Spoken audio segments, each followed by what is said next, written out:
Hello and welcome. I am so glad you're here. I'm Beth, a creator-based coach with CMH Coaching for Life. I'm here today to help you and those you love create a life you feel grounded and at home in. Think of a life where you feel peace, love for those around you, and in a flow with just enough challenge to keep you happy and creating something wonderful. Sounds like magic, but it's not. You can create that life every single day. You can have a life full of love, excitement, hope, and creation. Our mission at CMH Coaching is to flood the earth with light through compassion, mindfulness, and hope. And I'm going to ask a favor of you. If you like what you see and hear today, think of someone you know that would enjoy and benefit from this message. Our mission is to flood the world with compassion, mindfulness, and hope. Share this with them. But for now, this is time just for you. So settle into whatever you're doing and enjoy this time with the girls, where we create that one awesome, amazing, perfect life every one of us is seeking. You gotta watch your thinking. Watch your thinking. Watch your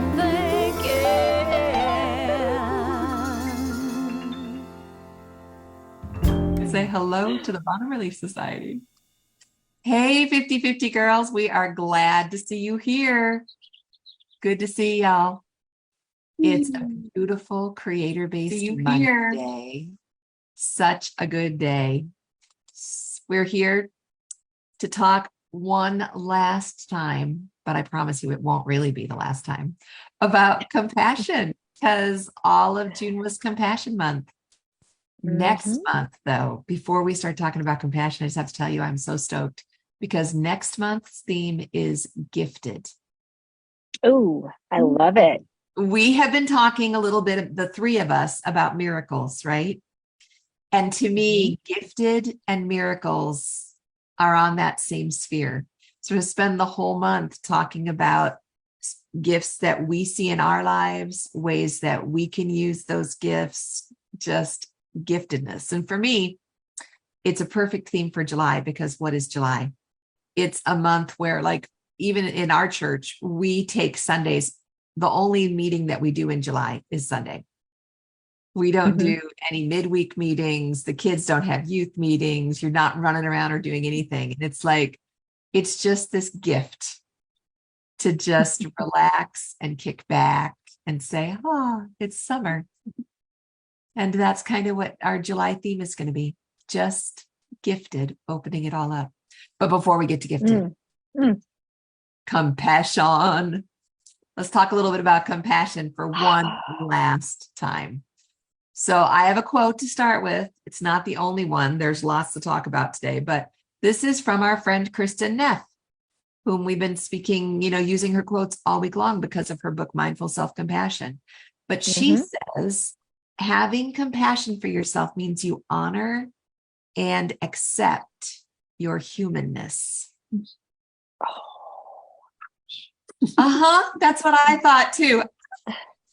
Honor. I can honor my humanness, but I don't know how good I am at accepting my humanness. What do you guys think? Honor and accept your humanness. Yeah, that's the hard part. Why? What do you think makes it so hard for us as women to accept our humanness? When we were 3, we didn't have any problem accepting humanness. When I was 11, I didn't have any problem accepting humanness. I mean, I knew I owned the whole world when I was 11, right? And I deserved honor, and I accepted me for who I was. But what happened between then and now? Did you guys experience something like that? You grow up, or you get older, and you have experiences that you attach stories and value to, and you start to see things differently, and maybe not as correct as you should, and you start to judge yourself. And that's where my perfectionism comes in. That's why I think I have a hard time accepting my humanness, because I shouldn't be human. I should be perfect, Oh, we are human. So I know. I'm saying that's my thing that I have to work on. So Well, I think it's stories too, right? Yeah. All of the stories, like the the stories that I read, that my mom read to me when I was a young child, that, and we are limitless. I mean, we are, but we're also human, and we are going to make mistakes. But oftentimes we don't focus on, in those fairy tales, that there is a part in that messy middle that is hard, and you have to go through struggles, and it's yucky, and you want to skip from, the first part of the story. As a human being, this is what I do. I'm not going to speak for you guys, but what I do, Right. I focus on, okay, it's the beginning of the story and I'm getting into the hard stuff, but I don't want to be here. So I want to just skip to the end, and I want that happily ever after. And I want to be the hero. I want to be Wonder Woman and be the hero, but I don't want to fight all the battles in the middle of it. I just, so I don't give myself that permission to be human, because I forget about that middle part that is so important and vital. So, Because that's where the those are my growth thoughts. happens. Are you a chapter Mhm. skipper? When I read books, no, not necessarily. If it's boring, then I skip to the end to see if I want to read the rest of it. Or sometimes I'll go look at the table of contents. I'm like, I've read Yeah. the first 50 pages, especially if it's a novel. I read the first 50 pages, I'll skim through half a dozen things, and then I'll get to the good part at the end. Yeah. Especially But if it's crier. I don't like the criers. And so I'll go, just take me through the, little bit of the struggle, and then I'm going to go to the good part. I do love reading about the struggle. Uh-huh. I do, but in my own life, I don't want to go through it. And so that's why I want to just be that Wonder Woman or superhero that saves the day at the end, right? Yeah, So yeah. I forget to give myself that self-compassion and that acknowledgement that I am human, and that I do have to, it's important. It's not that I have to, it's that it's important. And if I It is a change really it, vital I part of our choose. growth. Yeah. Yeah, I choose to do this because I'm choosing to find out what happens after it. See what happens next. I So love it. scary. Well, and she says accepting it, but how do you feel about honoring it? Like, remember the Margaret Atwood quote that we heard so much last year when we were studying about failing upward? Do it again, do it better, fail. Yeah. And then do it more. Yeah. And that to me was the epitome of honoring humanness, to say, we're going to try it. We're going to try it 3 or 4 times, and we're going to get good at it. And then we're going to bomb and just make a big fail. And we're going to get up. Ooh, the man in the arena, right, Jaycine? Yeah. Yeah. Yeah. After a big fall. And then we're going to get up and we're going to go back at it and do it again. And that's how we fail upward. But to me, that is honoring my humanness. It's validating my humanness to say, yeah, I'm going to start and I'm going to get good, and I'm going to fail, and I'm going to start, and I'm going to get good, and I'm going to fail. And I'll have this slow upward climb with some really deep dives in the middle. And I honor that, because that's who I am. I'm an upward failer. What do you think? What's it look like for you guys to honor your humanness? Y'all, 50-50 girls, you think about this too. Put it in the posts underneath. What's it look like to honor your humanness? I mean, it's one thing to accept it and just suck it up and say, okay, well, that's what happened. But honoring it's a different level. I think honoring is, I don't know. It's, to me, feels like a step up, if you want to say it that way, than accepting. Uh-huh. It's almost like it has a deeper understanding of the journey, the path, this life that you're in. The purpose. When you honor it. Yeah. Part of it, and not trying to do away with being perfect. You know, I'm putting it in my perfect lenses because that's where I have the issue with it, where because of failing upward. I learn from my mistakes and find that, but for some reason, sometimes they carry a shame with them. Yeah, it just kind of depends on where your head is when you make it's kind of like you shouldn't do that. You should know this by now. Blah blah blah blah blah. You know, and so like maybe this honoring is more of the like this is what it is, and you're changing because you understand that and you're accepting it and you're moving forward. So I'm trying to still so maybe rather than celebrating it like honor, it's accepting and saying this is important. Yeah. Or realizing it, this is what it's about. Yeah. Mm-hmm. What are you going to say, Jaycine?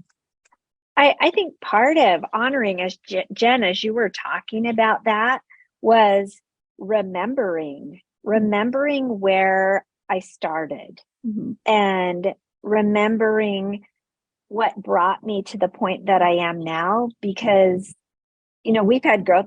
Jen, you talked about this before, you know, we didn't come out of the womb walking. we had to learn to walk. We all walk, right? Yeah. You know, so we even had to learn to eat. Yeah. Yeah. And, you know, sometimes over again, like in Jen's case, after her accident, having to learn that all over again. But it's remembering where we started and celebrating where we are now, because I forget where I started. I have all these expectations of where I should be. Should be. Yeah, there's that beautiful word should. So recognizing your growth, honoring, even though you're not to perfection, not worrying about not being to perfection, but recognizing how far you've come. Is that it? The honor. Yeah. I remember when we made those lists of success lists that you started us on, Jen, and you said, start with the first thing was I learned to walk. And just looking at that, how far we've come is huge. What were you going to say? I forgot. Sorry, my mistake for interrupting. No, I probably was just adding a word to what somebody else was saying. I don't know. Yeah. Putting in, you know. It's just such a fascinating thought. And for me, it's a really peaceful thought to honor and to accept my humanness. And for me, it goes one step higher than that, to honor and accept what my creator has given me. Because if I'm honoring and accepting my humanness and who I am, I'm honoring and accepting him and his creation. And even his plan for you.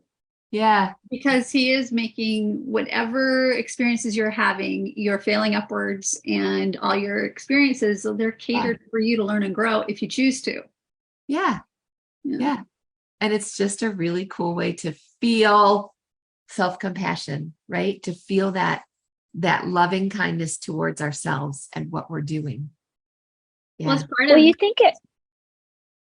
think about somebody that you honor, like, you know, what does that look like? And what are those qualities that you honor about them? Why do you honor them? And then you can look within yourself and look at the qualities that you already have and honor that. Wow, that would be big, to make a list of the things that you could honor within yourself. I think I might need to take myself into a third person position, or my inner critic would really take off. I would totally have to do it third person. Yeah, but if I put it into third person, I think it could be a really cool list. And then I could take it to my inner critic and to my other parts and show them, you know, and help them learn and help them feel better. And even have them probably give you more to put to the list. Yeah. That is a really cool idea, Jaycine. That's a good exercise. Yeah, well, because I think of people that I honor and how much I look up to them. How would it feel to look up to yourself? Right? That's so foreign right now. When you say that, I'm like, what? Yeah, but we should try it. We should. It's who we are. We are created in that way, to be honored and honorable. Yeah. Yeah. And compassionate towards ourselves. My son sent me, it was just a real quick blurb. He's a basketball fanatic, and he sent me just this thing on LeBron James. And LeBron was talking about championship and just some hard things that he was going through. And it was interesting because when he started talking about his successes, he didn't say, these were my successes. He said LeBron. So he went to that third person and he talked about himself. I mean, he was just like, this is what LeBron needs in order to succeed. This is what LeBron. And then he also did, it was interesting because there were 3 or 4 really famous basketball players that do that. They use that third person when they go to talk about themselves and what they need to succeed. So I thought that was really interesting. That's a really cool way of self-coaching. It makes me wonder if maybe they have some experience in self-coaching for their sport, or their success in their field. Because when we take ourselves out of that part of us that's got the loud voice and we start talking in third person, we really can, as a centered self, dictate and talk about those things. What do you think, Jen? Lots of things right now. I know. I can see the gears just going. That's why I said, what do you think? I'm like, I want to hear it. Well, so one of the thoughts that is going through my head right now is, we are told to love thy neighbor as thyself. And I'm just thinking, sometimes to me, it's easier to have compassion for a neighbor or for somebody else than for myself. So I'm like, within that, commandment, so to speak, is saying, you need to love yourself. Really important. Yeah. And so I'm trying to see something, so that just kind of what was going on in my head a little bit about just how I seem to give people benefit of a doubt, or they just must really be having a bad day, or their life is so hard and everything. And so I'm like, I can see why they have their struggle. I can see why, and I'm like, why can't I turn that for myself? So it's but you can. That's a good practice. Exactly. But catching yourself when you don't do it, and when you go hard on yourself. So I just kind of was like, well, that's kind of an interesting thing that I was thinking about. And then what I was thinking about also with what you're talking about is maybe going to our Creator and asking him to help us remember who we are in his sight. Wow. That'd be something to see. Yeah. Yeah. And I mean, I love that. With all of the bumps and bruises and flaws and everything, but also, but the love that our Creator has for us, and that smooths over every zit and every bump and every kink, and helping us to understand that those things don't matter. Yeah. So those are just some of the things that are in my brain right now. I love it. And I think oftentimes when we go to him and ask him to help us see ourselves as he sees us, maybe that's a great question to take to our Creator. There are times that he'll open your eyes and you'll be able to see, I really am somebody special. I am good at this or that. Yeah. What if some of the stories that you're telling yourself that are keeping you from having that compassion for yourself is because you were never told that? And so to have, him tell that to you, it's truth. Absolutely. And it hits you all the way through. It's not something in your mind. It's all the way through. So now you have something to work off of. Yeah. To refer to. Yeah. Write it down and go back again and again when you start to feel less than in some way, and say, no, this is what he said to me. Yeah. And to come back, maybe turn it into a mantra for yourself, even that you would use, which, by the way, how's everybody doing on the challenge, the 30-day challenge of I am the creator of my own life experience? Have you seen anything there? I love it. Oh my goodness. Yeah. When I read it, I'm sorry. That's okay. That's okay. This is your pleasant reminder. right? Yeah. We're I'm failing That's upward, the thing. Beth. I'm failing upward. We're honoring and accepting and failing upward. It's what we do.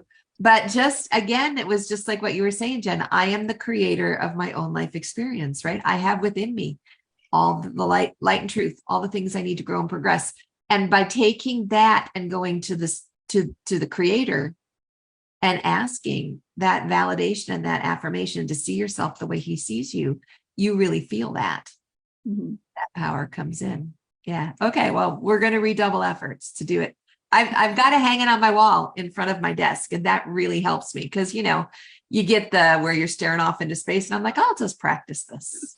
Yeah. But it is a very, very empowering. And it is important to have it posted somewhere that you see it like every day, because on the weekends I am not near my computer, and I noticed on the weekend it was gaudy. Yeah. Until I sit down to my computer, I'm like, oh, and there it is again. I wonder if it could fit, if it's too big, or if it could fit on a phone screen. If it would be too big. Just take a picture of that you sent us in the text. Yeah. As the saver or whatever, your screensaver. Yeah. I just practice it that way. If it were on your screen. Well, it is a powerful way to honor and accept yourself in practicing those, and letting your mind's eye travel to see how you really are the creator of your life experience, how you really do that already. There's so many ways we're already doing it. Yeah. Okay. Let's shift gears just for a minute, a little bit to a new facet of compassion. This is summer self-care. We've been doing the summer self-care series, and we're going to really focus on that in July, some more ideas about summer self-care. But the one that came out this week was called Cozy Aimlessness.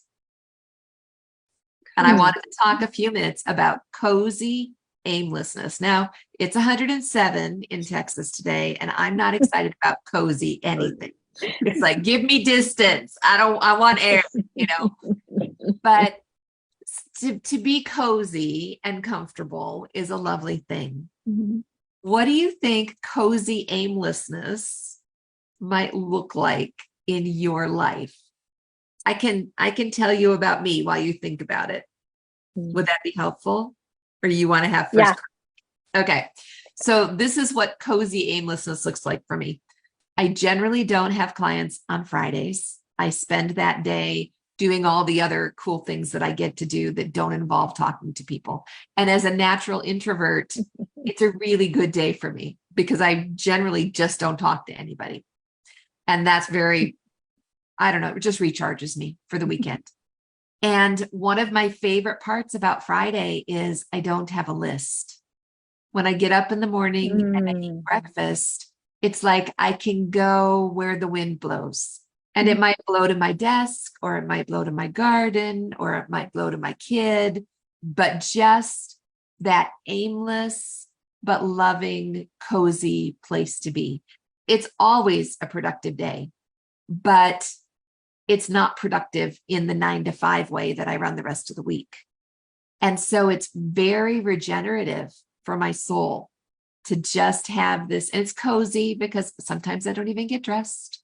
I'm just doing my thing, and comfortable in my yoga pants or my rayon. Oh, I love my rayon, just soft pants, and they're cool.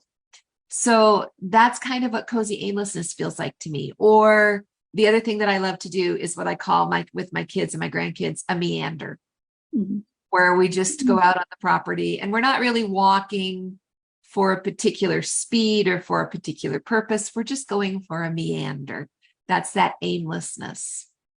But it's one of the most soothing things I do for myself, self-care wise. Does that give you an idea what cozy aimlessness might look like for you?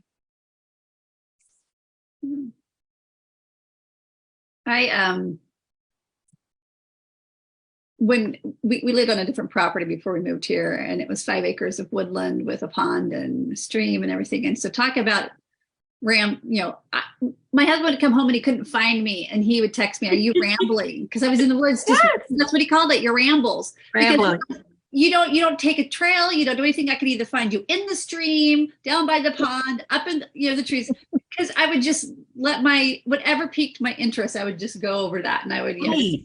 and to me, it was cozy because I was in the trees. The trees were like, It feels so Yeah. protected and Yeah. safe and comfortable. Yeah. So I'm trying to find that same feeling here, because it would be something that would be after I'd had a busy morning or a busy afternoon, I just go take an hour and go do that, or even more, depending on how time flew, Well, or like you taught that class on stress release through drawing and doodling. Mm-hmm. Yeah. That aimless, what you think is aimless, is really very nourishing. Yeah. To you, as you're just letting go and letting things happen. Oh, and I think that's the key. You just have to let go and let things happen, instead of having like a purpose and a time frame. And if I'm out here, I'm going to be walking and losing, burning calories. So just go be. See what you can see. Jaycine, you're laughing. Jaycine, you got to tell us what came up. The drawing and doodling. I know that was a day for you. Like everything, like I was thinking I need to go back to that, because just going on a bike ride with my husband, and he's like, seriously, can we just like ride a bike? And I'm like, this is not a go.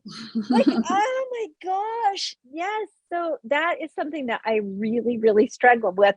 And when you said aimless, honestly, my anxiety and my heart went like, oh, no, you can't, no, what? We need purpose. We need a plan. I can't do this. So anyway, as I'm out here, I'm sitting on my front porch, and I just looked over the top of my computer, and there was a red finch and a yellow finch, both just in the pond, just bathing. And I thought, okay, I can do that, right? That's bathing is cozy aimlessness.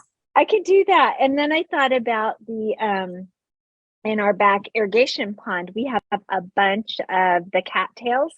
And so just dragonflies galore. And I do love when the dragonflies come out to just like watch them, because I don't know, I'm just mesmerized by dragonflies. Yes. Yeah. So anyway, so I thought, okay, there are some things that I can do aimlessly. I just have to recognize that's what I'm doing, instead of having that purpose. Okay, I'm going to aimlessly go out, because that's how my brain works, right? I'm going to aimlessly go out and do this. No, yeah, well, it's taking time, right? It's taking time to relax every day, and or spending quality time with friends or with family, and allowing yourself that space of mindfulness where you're just giving yourself that gift of presence, right? And that's self-compassion. That's also self-care. They're kind of linked, Yeah, that loving kindness. It was interesting on, I had an email, because I've got the Calm app, and the email, it went right along with what we're talking about. It says self-care is fundamental to your mental health and well-being, but it's not always bubble baths and spa days. Right. Self-care means prioritizing the things that keep you well: sleep, meditation, movement, saying no. That's a good one. Breathe, right? And breathing deeply. Yes. Even when they feel difficult, it's important. That's self-care. And I was like, oh, that just goes right along with self-compassion. Yeah. Well, and we've been learning about Lynn Colston's Practice the Pause that she loves to do, where she teaches periodically through the day, where she just practices a pause, where she just takes 3 deep breaths. That's all it is 3 deep breaths. But when I practice the pause, I got to tell you, I'm right there with you, Jaycine. Because I'll go, okay, I'm going to do this, and I'm going to practice it, 4 times a day, or I'm going to practice it 5 times a day. First of all, I set a goal. Okay. And then it's like, oh my gosh, it's time to practice the pause. And where's all my breath? It's like from here to the top of my head, and it takes me to the 3rd breath to finally get a good deep breath. I didn't realize how shallow my breath really was. So I could see how practicing that pause, that mindfulness, that self-care will make a real difference. And it takes 30 seconds. I mean, it's like no time. Breathe. But it just makes such a huge difference in the quality of my life to just mindfully breathe. I love that it's practicing things that are good for you, that it's not necessarily bubble baths, you know? Right. Sometimes it is, though. Yeah. Sometimes it is. I can remember as a little girl loving to have my hair brushed. Gosh, that put me to sleep. I loved it. Yeah. Yeah. So And having somebody brush your hair. Yeah. Just beautiful, beautiful things. So this week, when we're moving forward, maybe we want to look at accepting and honoring our humanness, or maybe we want to look at practicing a pause, or maybe we want to look at self-care. What stands out? What felt right for you guys? I think I'm interested in trying to find more ways of cozy aimlessness. That was what stood out for me too. Yeah, I mean, Cozy aimlessness. Yep. Because I'm just thinking, what would that be? It is such a happy place for me. Yeah, I know. I was thinking, you know what? Maybe laying out and watching the clouds, that's aimless, Yeah. Yeah. Aimlessness. Yeah. For me, it's getting into, I love to read the scriptures, and it's chasing all of the footnotes. Just that aimless, what's that mean? Ooh, that's interesting. What's that mean? And then I'll jump around, and pretty soon an hour has passed. I love the research and the learning. But it's an aimless kind of thing. It's not a purposeful study. And it feels really nourishing. Yeah. Because you open yourself up to what's needed at the moment. Yeah. What comes. Yeah. And I love that. My thought was recognizing the moments of those cozy aimless moments. Yes. Because for me, I think that's what it's going to be. And it's just going to recognize that that's what it is. And then also the thought came that moments count. So again, I'm writing that one down. Right? Moments. Yeah, that's that gift of presence thing. Yeah. Moments count. And it doesn't have to be a long period of time. It's a moment. And it could just be, like you said, 10 seconds and be like, oh, that was good. It's a breath. Just taking that moment out of whatever you're doing and watching your dragonflies. Yes. What does that bring to you? Peace, comfort, whatever, who knows, but it takes you out of, just brings you something. Yeah. Yeah. Yeah. It's on my desktop. I'll see it all week long. Moments count. And you need to put a dragonfly in it. I will. Yes. I will. I think. I'm not quite sure I know how to draw a dragonfly. I'll do my best. But for me, that's self-care, to be able to draw a picture, to go find the dragonfly and to put it down there and to color it. Oh my goodness. That's beautiful self-care for me. I love that. Yeah, that's happy. So let's do that. Let's spend this first week as we move into the end of June and the first week of July with compassionate self-care. And we'll make that bridge to a gifted July. I love it. Yeah.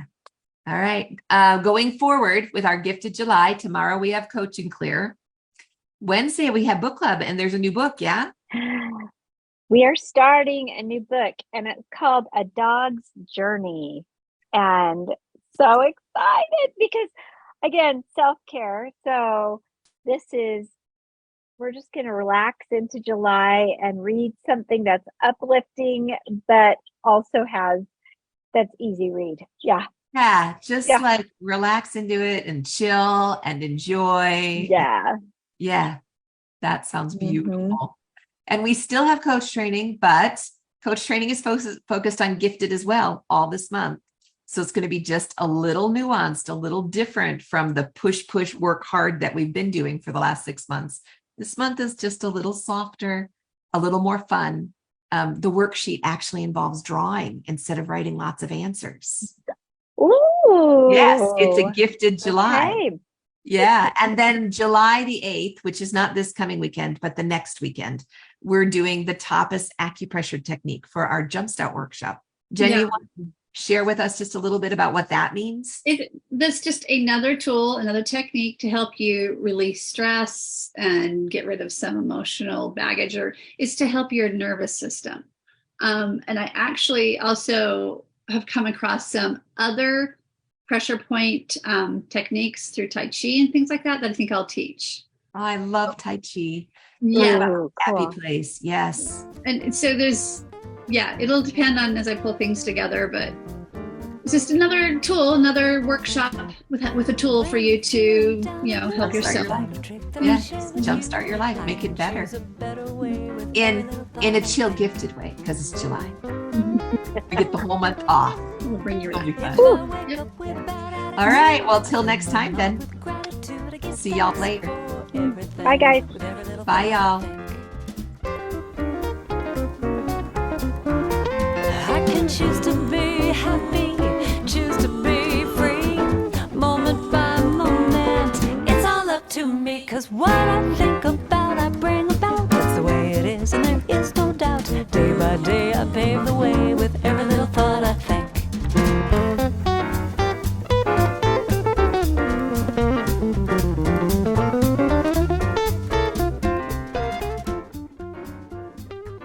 Hey, thanks for joining us today in A Creator-Based Life.